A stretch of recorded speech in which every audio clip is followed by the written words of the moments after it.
தொடர்ந்து நம்ம ஈரானுடைய நிலவரங்கள் பார்த்துட்டு இருக்கோம். இன்னைக்கு செவ்வாய்க்கிழமை வந்திருக்கக்கூடிய சில முக்கியமான தகவலை ஒரு தொகுப்பா பார்க்கலாம். அதுலயும் யாருமே எதிர்பார்க்காத அளவுக்கு இரண்டு பக்கமே பாத்தீங்கன்னா தாக்குதல்கள் பதிவாயிருக்கு. இன்னைக்கு செவ்வாய்க்கிழமைங்கிறது ரொம்ப ஒரு முக்கியமான நாளாக வேற பார்க்கப்படுது. ஏன்னா திங்கக்கிழமை தான் உங்களுக்கு கடைசி நாள். செவ்வாய்க்கிழமையில இருந்து என்ன பண்ண போறோம், உங்க மேல பெரிய தாக்குதலை எடுக்க போறோம், பவர் பிளான்ட்டே இனிமேல் இருக்காது அப்படிங்கிற அளவுக்கு எல்லாம் ட்ரம்ப் அறிவிப்பு கொடுத்து வச்சிருந்தாரு. அதனால செவ்வாய்க்கிழமை என்ன நடக்கும் அப்படிங்கக்கூடிய ஒரு பதற்றமும் இருந்து கொண்டிருக்கு. ஈரானை பொறுத்தளவுக்கு ட்ரம்ப் இப்படிதான் சொல்லிட்டு இருப்பாரு, அவர் ஒண்ணு செஞ்சா நாங்க பதிலுக்கு 5 மடங்கா என்ன பண்ண போறோம்னா மத்திய கிழக்கு நாடுகளை அடிக்க போறோம்னு சொல்லிட்டு அவங்க தைரியமா சமாதானத்துக்கு வராமதான் தாக்குதல்ல ஈடுபட்டு இருக்காங்க. இப்ப முதல்ல நம்ம இஸ்ரேலுக்குள்ள பாத்திரலாம்.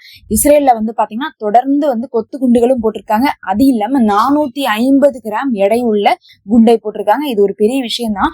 கொத்து குண்டு அப்படிங்கிறது இப்ப ரீசெண்டாவே ஒரு 2 வாரமாவே நம்ம பாத்துட்டு இருக்கோம். அந்த கொத்து குண்டுகளால என்ன நடந்திருக்குன்னு பாத்தீங்கன்னா அங்கங்க இருக்கக்கூடிய பீர்ஷிபா பகுதி, சென்ட்ரல் இஸ்ரேல், டெல் அவீவ் போன்ற பகுதிகளில் தாக்குதல் நடந்திருக்கு. அந்த தாக்குதல் நடந்திருக்கக்கூடிய இமேஜ் தான் நீங்க பாத்துட்டு இருக்கீங்க. அதுலயே பாத்தீங்கன்னா இதுவரையும் 98வது அலையை வீசியிருக்காங்க. ட்ரூ ப்ராமிஸ் போருடைய 98வது அலை வந்திருக்கு. அப்ப 98 தடவை இஸ்ரேல அட்டாக் பண்ணிருக்காங்க. ஒவ்வொரு செட் அனுப்பும் போதும் ஒவ்வொரு அலைன்னு சொல்லுவாங்க. அப்ப 98வது அலை இன்னைக்கு போயிட்டு இருக்குது, முடிஞ்சிருக்குது. அதுல பார்க்கும்போது அவங்க ஏவுகணை எல்லாம் தயார் பண்ணி வச்சிருப்பாங்கல்ல, அதை ஈரான் காட்டுறாங்க. இந்த ஏவுகணை தான் நாங்க தாக்க போறோம். இதுல என்ன எழுதியிருக்குன்னு பாத்தீங்கன்னா அப்படின்னு சொல்லிட்டு ஒரு போஸ்ட் ஒட்டிருக்காங்க. அந்த போஸ்ட்ல டோன்ட் சே ஹாலிவுட் ஆர்மி, உங்களோடது பாத்தீங்கன்னா ஹாலிவுட் ஆர்மி அப்படின்னு சொல்லியிருக்காங்க. அதாவது எப்ப பார்த்தாலும் ட்ரம்ப் என்ன சொல்லுவாருன்னா அமெரிக்காவை ஒரு பெருசா பிரம்மாண்டமா சொல்லுவாங்க, எங்களோட ஹாலிவுட் ஆர்மி அப்படிம்பாங்க. அப்படிலாம் கிடையாது, ஒரு காமெடி பீஸ் தான் நீங்க, ஃபூலிஸ் தான் நீங்க, அதனால ஹாலிவுட் ஆர்மின்னு நீங்க சொல்லுங்க. அது மட்டும் இல்லாம ட்ரம்ப் ஒரு ஸ்டூபிட் அப்படின்னு சொல்லிட்டு என்ன பண்ணிருக்காங்க, இன்னைக்கு ஈரான் தரப்பு அறிவிப்பு கொடுத்திருக்காங்க. ஈரான் இப்ப என்ன பண்ண ஆரம்பிச்சிட்டாங்க, ட்ரம்ப்பை தொடர்ச்சியா பாத்தீங்கன்னா கேலி கிண்டல் பண்ணிட்டு இருக்காங்க. நேத்து தான் சொல்லிட்டு இருந்தாங்க ஹார்மோஸை திறக்கணும்னு எங்களுக்கும் ஆசை தான், சாவி இல்லைன்னு சொல்லிட்டு கிண்டல் பண்ணாங்க. அதுக்கப்புறம் செவ்வாய்க்கிழமை அடிப்போன்னு அவர் சொல்லிட்டு இருந்தாரு, 48 மணி நேரத்துக்கு அப்புறம் தாக்குதல் நடக்க போகுதுன்ட்டு. இந்த 48 மணி நேரத்தை நீ 3000 வருஷமா சொல்லிட்டு தான் இருக்கிறேன்னு சொல்லிட்டு கிண்டல் பண்ணியிருந்தாங்க. இன்னைக்கு பார்க்கும்போது ஸ்டூபிட் ட்ரம்ப்னு சொல்லியிருக்காங்க. ஹாலிவுட் ஆர்மின்னு சொல்லாதீங்க, ஹாலிவுட் ஆர்மின்னு சொல்லுங்கன்னு சொல்லிட்டு கிண்டல் பண்ணியிருக்காங்க. அது இல்லாம எல்லாத்துக்கு மேல கொத்துக்குண்டு அங்கங்க சேதப்படுத்தி இருக்குது. இங்க பாத்தீங்கன்னா ஒரு காரை கூட திருப்பி போட்டிருக்கக்கூடிய அளவுக்கான இமேஜஸ் எல்லாம் வந்திருக்கு. எல்லாத்துக்கு மேல ஐஃபாவுடைய பகுதியில 450 கிலோ எடையுள்ள குண்டை வீசியிருக்காங்க. இந்த குண்டு பாத்தீங்கன்னா முந்தானியத்தும் வீசியிருந்தாங்க. இப்ப நேற்றைய தினமும் கடைசியாக இந்த குண்டு வீசியிருக்காங்க. முதல்ல வீசப்பட்ட போது தாக்குதல் பெருசா இருந்திருக்கு, அழிஞ்சிருக்கு. ஆனா நேற்றைய தினம் என்ன ஆயிருக்குன்னு பாத்தீங்கன்னா அந்த குண்டு வெடிக்காம ஐஃபால கிடைச்சிருக்கு. இதை பாத்தீங்கன்னா இன்னைக்கு இஸ்ரேலே அதை அப்புறப்படுத்திட்டு இருக்காங்க. எப்படி அப்புறப்படுத்துறாங்கன்னு பாருங்க, கிரேனை வச்சு தூக்கிட்டு வராங்க. அதுல அவங்களே சொல்றாங்க, ஒருவேளை இந்த குண்டு வெடிச்சிருந்தா ஒட்டுமொத்த பில்டிங்குமே அங்க போயிருக்கும் அப்படிங்கிறாங்க. எப்படி இஸ்ரேல் ஈரான்குள்ளேயோ இல்ல லெபனான்குள்ளேயோ காசாக்குள்ளேயோ ஒட்டுமொத்த பில்டிங்குமே தாக்குவாங்களோ. எப்படின்னா நீங்க லெபனான்ல பாத்தீங்கன்னா தெரியும், ஒரு பில்டிங் அடிச்சாங்கன்னா அங்க இருக்கக்கூடிய 10 மாடி கட்டிடமும் இடிஞ்சுடுவோம். அந்த மாதிரி தாக்குதல இந்த 450 கிலோ எடை உள்ள குண்டு செய்யும். அதை தான் என்ன பண்ணியிருந்தாங்க, ஈரான் ஒரு 2 நாட்களாக தொடர்ச்சியாக ஏவி இருந்தாங்க. ஒரு குண்டுகள் தான் போட்டிருந்தாங்க. இப்ப கடைசியா போட்ட குண்டு என்ன ஆயிருச்சுன்னா பாத்தீங்கன்னா வெடிக்காம ஹைஃபாவின் மீது விழுந்துருச்சு. அதனால என்ன ஆயிருக்குன்னா அந்த குண்டை அப்புறப்படுத்துறதுக்காக இஸ்ரேலே என்ன பண்ணிட்டு இருக்காங்க, பார்த்து பதானமா அதை கிரேனை வச்சு தூக்கிட்டு போயிட்டு இருக்காங்க. ஜஸ்ட் மிஸ்ன்னு சொல்லிட்டு இஸ்ரேலே இன்னைக்கு சொல்லியிருக்காங்க.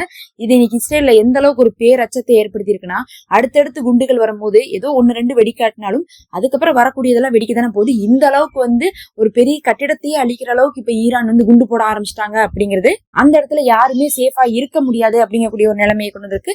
அப்படின்னா பங்கர்லயே யாரும் இருக்க முடியாதுன்னு தான் நம்ம சொல்ல முடியும். ஒட்டுமொத்த கட்டிடமுமே இடிஞ்சு விழுகும் போது கண்டிப்பா ஒரு கட்டிடம்னா எப்படி ஒரு 100 பேர் 200 பேரெல்லாம் இறக்குறதுக்கான வாய்ப்பு. இந்த மாதிரி யாராவது பாத்தீங்கன்னா இஸ்ரேல் மேலேயோ அமெரிக்கா மேலேயோ குண்டு போட்டிருக்காங்கன்னா கிடையவே கிடையாது. பொதுவாகவே அமெரிக்கா இஸ்ரேல்கிட்ட மட்டும்தான் இந்த மாதிரியான சௌரியங்கள்லாம் இருக்கும். அவங்கதான் போர் விமானத்துல கொண்டு குண்டை போட்டுட்டு போயிருவாங்க. ஆனா இந்த தடவை ஈரானே 450 கிலோ அளவுக்கு எடையோட போட்டிருக்காங்கிறது பெரிய விஷயம் தான். கொத்து கண்டுகள்லாம் பாத்தீங்கன்னா சின்ன சின்னதா தான் இருக்குது, எடை கம்மிதான். ஆனா இது பெரிதாக பேசப்படுது. அடுத்து ரொம்ப முக்கியமான விஷயம் என்னன்னு பாத்தீங்கன்னா, இதே மாதிரி என்ன பண்ணிருக்காங்க, ஈரானுக்குள்ள போய் யார் பண்ணுவா, அமெரிக்கா B2 பாமரை கொண்டு போய் இஸ்ஃபான் நெட்டான்ஸ் பகுதியில அங்க இருக்கக்கூடிய யுரேனியத்தை அழிக்கிறதுக்காகவே தாக்குதல் பண்ணிட்டு இருந்திருக்காங்க. இது பாத்தீங்கன்னா பொதுவா B2 பாமர் கிளம்பிருச்சுன்னா என்ன சொல்லுவாங்க, B2 பாமர் கிளம்பிருச்சு, குண்டு போட வருது அப்படின்னு சொல்லிட்டு அது ஒரு பெரிய தலைப்பு செய்தியா போட்டுருவாங்க. ஏன் அப்படி போடுவாங்கன்னா, B2 பாமரை அடிக்கிறதுக்கு இந்த உலகத்திலேயே ஆள் இல்ல, அது யாராலையும் கண்டுபிடிக்க முடியாத அளவுக்கு சென்சார்ல மாட்டாது, வேகமா வேற போகும். அதனால யாராலையும் கண்டுபிடிக்க முடியாதுங்கிற அளவுக்கு B2 பாமர் இருக்கிறதுனால சொல்லிட்டே அடிப்பாங்க. அப்ப B2 பாமர் வருது, குண்டு போடுறாங்க, அந்த இடத்துல அழிக்க போறாங்கன்னு சொல்லிட்டு பெருமையா பேசுவாங்க. ஆனா ஆனா இந்த தடவை ஒரு தடவை இல்ல 2 தடவை இல்ல, அதுக்கும் அதிகமான தடவையே B2 பாமரை வந்து என்ன பண்ணிட்டாங்க, ஈரான்ல கொண்டு வந்து இஸ்வஹான் நெட்டான்ஸ் பகுதியில குண்டுகள் போடப்பட்டாச்சு B2 பாமரை வச்சு. ஆனாலும் ஏன் வந்து அது ஒரு பெருமையா வந்து அறிவிக்க முடியல அப்படின்னு சொன்னா, ஒரு பேச்சுக்கு வேணா சொல்லிட்டு இருக்காரு. அப்பப்ப ட்ரம்ப் என்ன சொல்றாருன்னா, அவங்களுடைய அணு உற்பத்தி நிலையத்தை நாங்க அழிச்சிட்டோம், அவங்களுடைய கடற்படையை அழிச்சிட்டோம், அவங்களுடைய வான் பாதுகாப்பை வந்து அழிச்சிட்டோம், அவங்களுடைய மிசைல்ஸ் உருவாக்கக்கூடிய ஃபேக்டரி அழிச்சிட்டோம்னு சொல்லிட்டு ஒரு 19 ரூபா எல்லாத்தையுமே சொல்லிட்டு இருக்கிற மாதிரி சொல்றாங்களோ தவிர, ஒரு உறுதியா அவங்களுக்கு என்ன சொல்றாங்க, அணு ஆயுதம் உருவாக்க கூடாது, அதனாலதான் நாங்க போருக்கே வந்திருக்கோம்டாங்களே. உண்மையாலுமே அந்த அணு ஆயுதத்தை வந்து அழிச்சிருந்தாங்கன்னா அவங்களுக்கு அந்த திருப்தி வந்திருக்கும். ஆனா அந்த திருப்தியே வரல. ஏன்னா அவங்களுக்கு நல்லா தெரியுது, B2 பாமரை கொண்டு போய் வச்சு குண்டு போட்டு கூட அந்த இடத்துல வந்து என்ன பண்ண முடியல, முழுசா அழிக்க முடியல. யுரேனியம் எதுவுமே வந்து தாக்கப்படல, அங்கிருந்து எந்த ஒரு அணு கதிர்வுகளும் வந்து ரிலீஸ் ஆகல. பத்தாவதுக்கு இவங்க B2 பாமரை கொண்டு போய் போட்டாங்கல்ல குண்டு, அதுல இருந்து வந்த குண்டுகள் மட்டுமே வந்து என்ன இருக்குன்னா இப்ப ஈரான்ட்ட மாட்டி இருக்குன்னு சொல்றாங்க. B2 பாமருடைய குண்டு அப்படிங்கிறது இந்த உலகத்திலேயே யார்ட்டையுமே இல்ல. B2 பாமர் வச்சிருக்கிறதே வந்து அமெரிக்கா மட்டும்தான். அந்த டெக்னாலஜி என்ன அப்படிங்கறதே இவங்களுக்கு தெரியாம தான் இருந்துச்சு, எல்லா நாடுகளுக்குமே தெரியல. அதனால இஸ்ரேலே வந்து என்ன பண்ணுவாங்கன்னா, அமெரிக்காவை வந்து கூப்பிடுவாங்க. அமெரிக்கா வந்து பர்மிஷன் கொடுத்தா மட்டும்தான் B2 பாமர் அங்கிருந்து கிளம்பி வரும். என்னதான் இஸ்ரேலுடைய யூதர்கள் வந்து அழுத்தம் கொடுத்தாலும் கூட அங்க இருக்கிற அமெரிக்காவுடைய அனைத்துமே அந்த காங்கிரஸ் எல்லாமே ஒப்புதல் கொடுத்து கையெழுத்து போட்டதுக்கு பிறகுதான் B2 பாமர் வரும். அப்படி B2 பாமர் வந்து அத்தனை பர்மிஷனோட இஸ்ரேல்ட்டே இல்லாம அமெரிக்காட்டிருந்து வந்து குண்டு போடக்கூடியதா இருக்குதுன்னா அது நம்பர் 1 இருக்கும். அதிநவீன தொழில்நுட்பத்தோட வந்து தயாரிக்கப்பட்டது. அது வந்து என்ன பண்ணிருக்குன்னா, டன் கணக்கான குண்டை வந்து போட்டு அந்த குண்டு வெடிக்காம அப்படியே தரையிறங்கின குண்டை எப்படி வந்து இப்ப இஸ்ரேல் வந்து அதை கிரெயின் வச்சு தூக்கிட்டு போறாங்களா அந்த 450 கிராம, அதே மாதிரி என்ன பண்ணிருக்காங்க இவங்க அதை எடுத்துட்டு போய் நாங்க ரிவர்ஸ் இன்ஜினியரிங் பண்ண போறோம்னு சொல்லிட்டு அறிவிச்சிருக்காங்க. இது வந்து பாத்தீங்கன்னா அமெரிக்காவுக்கு ஒரு பெரும் அச்சத்தை கொடுத்திருக்கு. ஏன்னா அதெல்லாம் எடுத்தாங்கன்னா திருப்பி நம்ம மேல கொண்டு வந்து போட்டுருவாங்களேன்னு சொல்லிட்டு. இப்ப இவங்களே கொண்டு போய் ஆயுதத்தை கொடுத்துட்டு வந்தா எப்படி இருக்கும், அந்த மாதிரியான ஒரு நிலைமைதான். ரீசெண்டா ஒண்ணுமே இல்ல, சிரியால இருந்து காலி பண்ணி போனாங்க, ஈராக்ல இருந்து காலி பண்ணி போனாங்க அமெரிக்கான்னு நமக்கு தெரியும். அப்படி ஈராக்ல இருந்து காலி பண்ணி போகக்கூடிய நேரத்துல அங்கிருந்த ரேடார் சிஸ்டம் அப்படிங்கிறது தாக்குதலுக்காக ஒரு பயன்படுத்தக்கூடிய ஆயுதம் கிடையாது.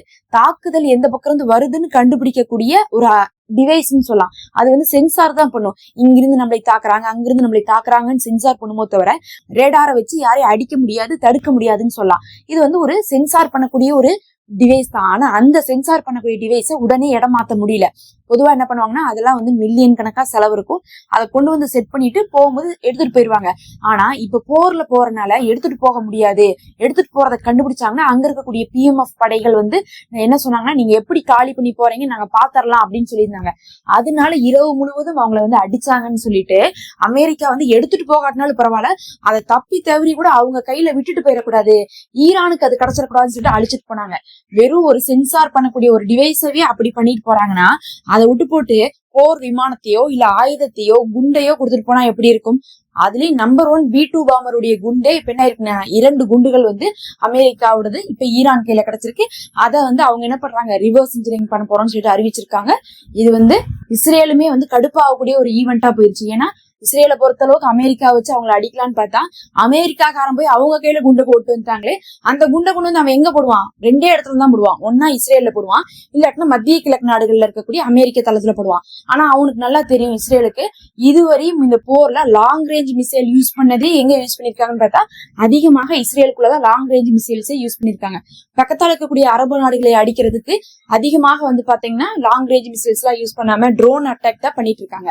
அப்படிங்கும் போது அந்த குண்டு எங்க வரும், திரும்ப இஸ்ரேலுக்கு தான் என்னைக்கு இருந்தாலும் வரும் அப்படிங்கக்கூடிய ஒரு பயம் இப்போது இஸ்ரேலுக்கு வந்திருக்குது. இவங்க இதே வேலையை காசாக்குள்ள பண்ணாங்க. அவங்க தாக்குன 3ல 1 பங்கு, 3ல 1 பங்குனா என்ன அர்த்தம், அவங்க வந்து பாத்தீங்கன்னா ஹிரோஷிமா நாகசாக்கி மேல போட்ட குண்டை விட 10 மடங்கு காசால போட்டாங்க.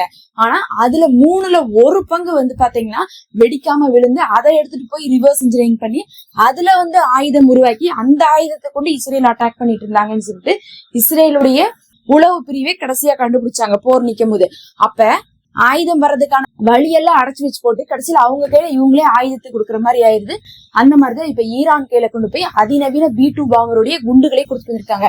அந்த விமானம் அந்த குண்டை போட்டுட்டு போயிருச்சு, விமானத்தை ஒண்ணுமே பண்ண முடியல. ஆனா குண்டு வந்து வெடிக்காததுனால இப்ப அவங்க கையில இருக்கு. என்னதான் இஸ்ரேல் கையில வந்து இப்போது வந்து ஈரானுடைய குண்டுகள் கிடைச்சாலும் அவங்கள்ட்ட அதை விட வெயிட்டான குண்டுகள், சக்தி வாய்ந்த குண்டுகள் இருக்கிறதுனால அந்த குண்டை வச்சு பெருசா ஒண்ணும் சாதிக்க போறது இல்ல. ஆனா என்ன பண்ணுவாங்கன்னா அந்த குண்டை தடுக்கக்கூடிய வான் தடுப்புகளை தயார்படுத்துறதுக்கு அவங்களுக்கு ஒரு ஈஸியா இருக்கும் இஸ்ரேலுக்கு. ஆனா ஈரானுக்கு அப்படி கிடையாது. இஸ்ரேல பெருசா அடிக்கிறதுக்கே இந்த குண்டு வந்து யூஸ் ஆகும். பொறுத்திருந்து பார்க்கலாம். இன்னும் நிறைய தகவல்கள் அடுத்தடுத்து வந்து கொண்டே இருக்கு. மறக்காம சப்ஸ்கிரைப் பண்ணிக்கோங்க.